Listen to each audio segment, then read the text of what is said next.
I'm Nolan Beilstein, and welcome to another episode of Gen Z in Manufacturing, a podcast where I interview young people about their journeys in manufacturing, how they intend to influence the industry, and what they are looking for from an employer. For this episode, I welcome Cooper Maddas, a 26-year-old laser operator at Manufacturing Corporation of America's MetalPeak facility, which offers broad-spectrum cutting of various metals and thicknesses for multiple industries, including automotive, medical, and oil and gas. Maddas got his start in manufacturing in high school and has been working in the industry ever since. At MetalPeak, he operates sheet laser machinery and helps train newer employees. Before we hear from Maddas, please make sure to like and share this episode of Gen Z in Manufacturing. To view previous episodes, visit manufacturing.net. If you are a member of Gen Z and would like to discuss your experience in the manufacturing industry, please get in touch with me, Nolan Beilstein, at nolan@in.com. Well, Cooper, thank you for joining this episode of Gen Z in Manufacturing. To kick it off, I'd like to get to know who I'm interviewing a little bit. I just wanted to know how you discovered MetalPeak. So this was actually discovered by my father, I guess you could say. So the opportunity, however he found it, I don't know if he was searching Indeed or jobs.com, one or the other, but he was in a similar role at a different manufacturing company, maybe 20 minutes away from this facility. The bid came up from that job. He applied. He liked what he saw. He, liked what he was doing at that point. So he really pushed me to, hey, don't sit on your hands. Definitely send a resume if this is something you'd be interested into. Because prior to the joint venture between the companies, it was very lax, and now everything's very, very fast paced. Everything is escalating at an enormous rate. How old were you when he told you to put your resume in? So I would have been 25 at the time. I've only been employed by Manufacturing Corporation of America for about 7-8 months, give or take. What other kind of jobs have you had in the industry? So prior to coming to this facility, I was actually at a smaller, I guess you could call a mom and pop manufacturing business. At one point, it was a bigger company and kind of gradually stepped down. So by the time I was hired, there was maybe 7 or 8 employees in total. So you've been working in manufacturing ever since high school, is that correct? So I had to take a flex scheduling. I was only in high school my senior year for about 3 periods. And then I was able to leave and go to a job. My dad, working at that facility as well, he kind of said, hey, this guy just quit. We don't have anybody else to really call, or we could go through a temp agency, and that's a lot of paperwork, a lot of hassle. Would you be interested in kind of interning here, giving us a hand? Just, we have an order that's coming up that needs to go out the door. Up until graduation, I was working part-time, and then they actually were able to offer me a full-time position after graduation as a entry-level technician. So from there, I kind of stuck with the company, and I was with that smaller company for around 7, 8 years. And then this opportunity for Manufacturing Corporation of America, which is now MetalPeak, it came up, and I jumped both feet. As you were going through high school, doing your part-time schooling, part-time working, what kind of options were you weighing as you were thinking about entering the workforce? Were you looking at a college route, trade route, or just going straight into a job? I have a lot of interest. I like to do a lot of different things. I like to work with my hands and solve problems. But that doesn't translate into sitting at a desk, working at a computer, just, doing that. I like to be around people. I like to solve problems. So that was a big factor of deciding what I want to do. But the other side of it was the financial cost associated with it. So in this area, there are scholarships, there are certain financial ways, as well as, federal grants and federal aid, but that always leads to debt down the line. Definitely what weighed my options was, what do I want to do for the rest of my life? What type of monetary value do you put on that? And then translate that into a continued education degree. With that kind of seemed a little out of the realm of possibilities for me. Okay. I think a lot of these conversations, they turn into a college versus trades debate, and it feels like the bigger issue is more awareness. It's not that either side is wrong or the college is wrong. It's just that sometimes it's treated as the only right answer. So, from your perspective, what are young people missing when it comes to understanding what a manufacturing career can be? I think the freeness of the whole industry, to be able to look at a product and understand what a product is, but even going deeper than that, design your own product, right? You can't understand programming without understand how does the machine work that you're going to utilize to make your end product. I think people take for granted a lot of the things that are manufactured, the things you use day to day that were engineered, designed, and then produced. The value is kind of lost on people now. I think that it's not talked about, but industry, especially manufacturing, is what drives the world. Without manufacturing, you wouldn't have any of these things sitting around you. You wouldn't have microphone. You wouldn't have clothing. You know, it all comes down to what people aren't realizing. This industry could really be driven to the point of not even having to work with your hands. You know, but without working with your hands a little bit first, we'll never get to that point. And without people willing to jump in and kind of take the reins and say, okay, I know a little bit about this, I know a little bit about that, use your skills. People will help you develop them, and eventually you might get to the point where you're designing your own products. You're helping the world in a certain way. Why do you think there is still a negative stigma towards manufacturing and blue collar work? They hear stories from older people about what used to happen back in the 50s, 60s, 70s, 80s, but a lot of those jobs got sent off. They're no longer in the United States. So I think the stigma is just lack of information, the negligence of understanding what actually goes into the business. So with that, it's completely transformed within the last 50 years. Yeah, there's still some manual operations, but most things nowadays are done by high tech machines. And it takes a certain type of individual to operate those machines. So I think people sell the industry short, and they think that everything it's just there for the taking. But certain people have to be able to jump into that role and make these things happen. So your job, specifically a laser operator, how would you describe that? How would you describe what you do to someone that has no idea what that would mean? Pretty wild, honestly. Given my background in the previous manufacturing job, that smaller shop, I was doing everything by hand.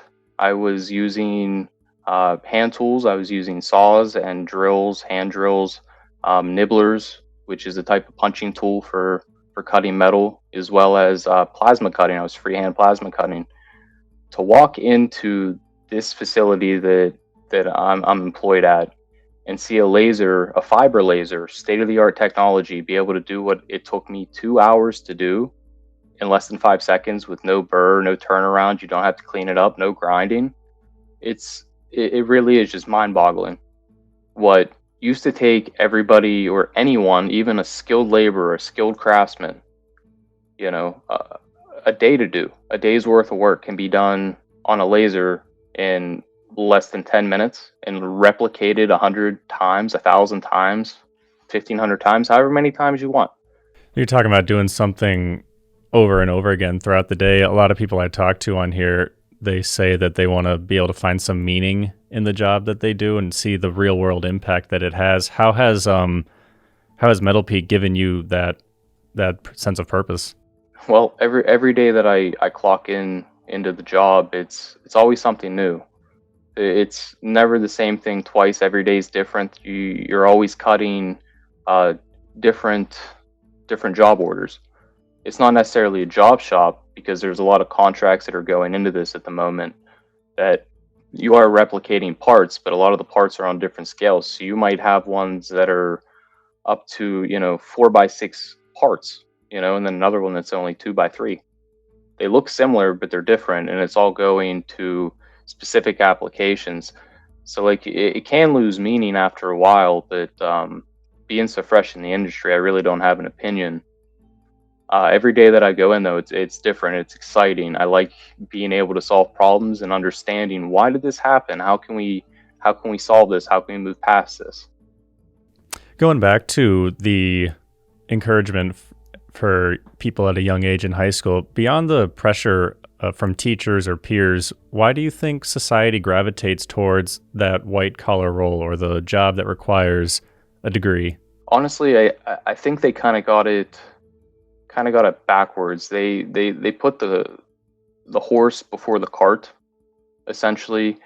From a young age, they wanted to pressure us to learn technology and then take that, get some type of college degree, because the world's a fast changing place. And, if you don't learn certain skills technology wise, you'll never be able to succeed, this or that. But on the same hand, they were teaching about the technology, but not the applications of technology. There wasn't a lot of hands-on things you could do. They would teach you programming and coding, things like that, but you couldn't actually go and see, how does this lathe work? How does this laser work? And even back then, CO2 lasers, there wasn't that much information readily available through high schools, colleges, what have you, trade schools. So I think they were pressuring more for the programming and the computer side of it, but not actual hands-on experience on how you're supposed to do it properly. It sounds like you had a lot of positive influence in your early life towards pushing you in a manufacturing direction. What do you think could help people who don't have familial connections to manufacturing? What could help them make a more informed decision earlier in their lives? I think a lot of that comes down to community and where you're living, the type of industry that influenced your community. So even in the area that I'm located in, a little bit south of Pittsburgh, about an hour, but this whole area was nothing but coal mining and coke ovens, littered along the hillsides. That all went to the steel manufacturing industry in Pittsburgh. But a closer town to where I live is Connellsville, and that was a central hub for the railroad. So there was all these industries that were, thriving at one point, and now they're not thriving so much. So definitely all hands on deck. There needs to be more infrastructure put into what made cities great in the first place, what made these towns that you grow up in great. So for people that live, I don't know, in the downtown of a large city, they've never seen a manufacturing factory before in their life. How can manufacturers reach that person who might have a little interest in this? They say they like working with their hands, but they don't know about the opportunities. How could these manufacturing companies reach that person? If you don't have the means to continue with continued education for a higher education, if you find the right company, that's willing to help you flourish, they help you succeed, kind of push you to do better and be better as a person, as well as, an employee. That's the type of company you'd get with. But definitely, if there was some type of training program or even a walkthrough, you know what I mean? Like, encourage more public, inclusion within these companies, not just lock everybody out and you continue with your day to day. Encourage tours, encourage high schools, encourage colleges to come, hey, tour our facility, see what we have to offer, see if any of this stuff pertains to what you guys are teaching. How is the stuff that you're teaching now applicable to what this industry is transforming into? Give some real insight, some real world insight onto what's going on. You've mentioned that the financial aspect was a big concern for you when you're choosing a career. If you were to speak, it's a tall order, but if you were to speak for the Gen Z demographic, what matters most to them when choosing a career? Do you think it's money, stability, work-life balance, something else? What do you think? Definitely just a healthy median of all mentioned. Being able to enjoy yourself without a burden of, financial loans from college, or, not being overworked all the time in a factory setting that you would hear about all the time, where, back in my day, we used to work 12-hour days, 8 days a week. Like, nobody wants that. So definitely all around, you don't want to be taken advantage of in the sense of, this is your life, this is your time, and that is your money. So all around just needs to be just a circle, just perfect in every way. And if it's not perfect for you, then I'm sure something will be. A previous guest on here said that young people have a more holistic approach to life, and you kind of mentioned that earlier. You said you like to do a lot of different things. How can manufacturers introduce that kind of approach to their operations? Another person on here said that they move their employees around. They have them doing different jobs. Could it be something like that, or do you have another idea?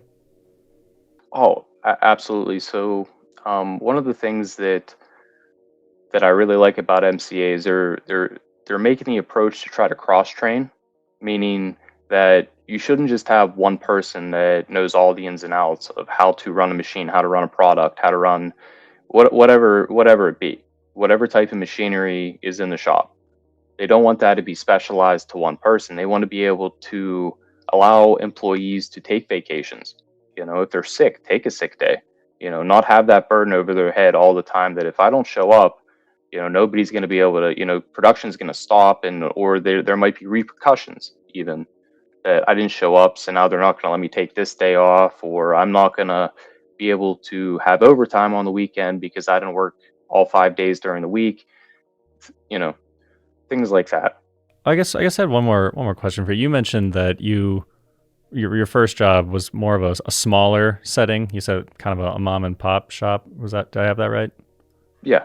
Do you prefer a smaller, more intimate work setting with a handful of coworkers, or do you prefer a large factory with hundreds of people and you might not know all of them? Personally, I prefer small groups, but on the same hand, this company's still so new. There's still so few employees on the ground level that you do know everybody by name from the bottom to the top. People in the company that live in California, Arkansas, Alabama, they'll walk into the shop and say, "Hey, Cooper, how you doing?" And shake your hand. "Oh, I'm good. How are you?" But it's nice to still have that intimacy, in a workplace. I'd hate to see, anybody stop caring because, well, I don't even know who this person is, or that person just started, so I'm not going to help them. I'm not going to tell them anything, but the fewer employees, the more intimate it is because you guys are working hand in hand. You're all trying for the same goal.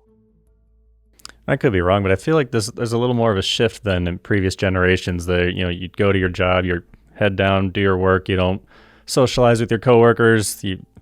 They're not a part of your life at all. But it seems like young people want to have more of a connection with the people they work with. Do you agree with that? I do. So just in my commute, I probably spend 35 to 40 minutes each way, right? And then most of the time I'll work my 8-hour shift, and sometimes I'll have to work overtime. So there are times where I'm spending more portions of my life at the facility than I'm actually spending in my own home. So yeah, it's nice to know who you're dealing with. It's nice to know people, It's nice to have connections. It's nice to be human. Before, they wanted people to be machines, and now we have machines that are machines, and we just need people to be people. Thank you for watching Gen Z in Manufacturing. Please make sure to like and share the episode. To view previous episodes, visit manufacturing.net. If you are a member of Gen Z and would like to discuss your experience in the manufacturing industry, please get in touch with me, Nolan Beilstein, at nolan@in.com.